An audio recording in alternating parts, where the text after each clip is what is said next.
Good morning from Snake Mountain Boat Works on Monday, November 23.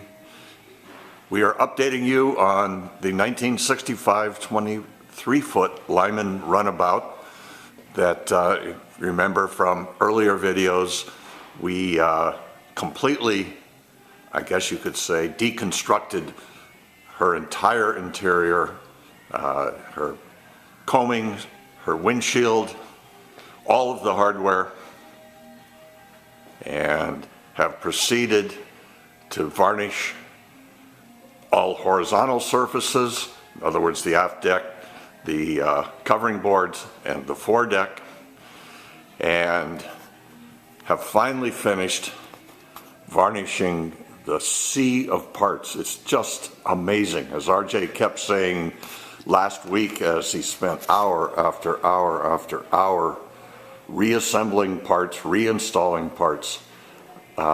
He'd look up out of the boat and say to me, "There's nothing but parts here. It's just endless." But we have reinstalled all of the hardware. We've got the dashboard reinstalled, the gauges and the switches, the firewall, the dashboard and its little hatch area. We've reinstalled the passenger side of the helm seating, but not the helm station itself, because still before us is completely rewiring this boat. If you remember, when she arrived, we discovered that she has had at least one chemical wiring fire, electrical fire on the starboard side of her engine, and some wizard of electronics must have had a big roll of red wire, because everything was wired back in with red wire, butt jointed to wire no matter what gauge on each end. It was just a disaster. When I personally got behind the dashboard, behind the firewall, I just couldn't believe the rat's nests of wire. There were 2 fuse panels, at least 3 identifiable wiring harnesses, just willy-nilly hacked off here and there, butt jointed sort of together.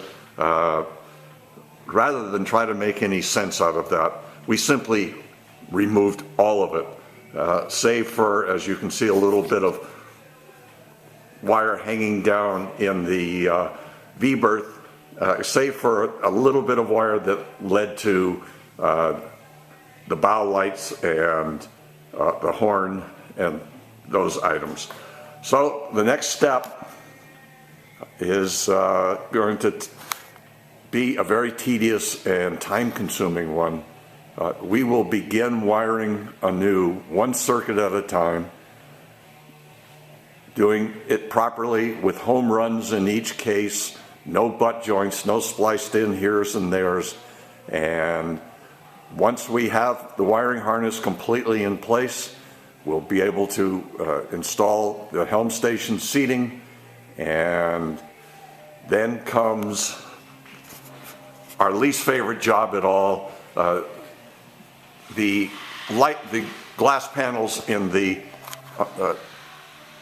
2 sides of this windshield have been removed. These are double gasket panels, and they are truly a pain to install. But she's really beginning to show her beauty and her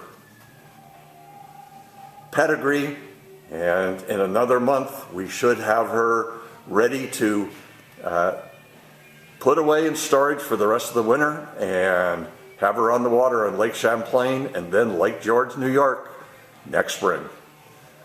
Thank you so much from Snake Mountain Boat Works. Bye-bye for now.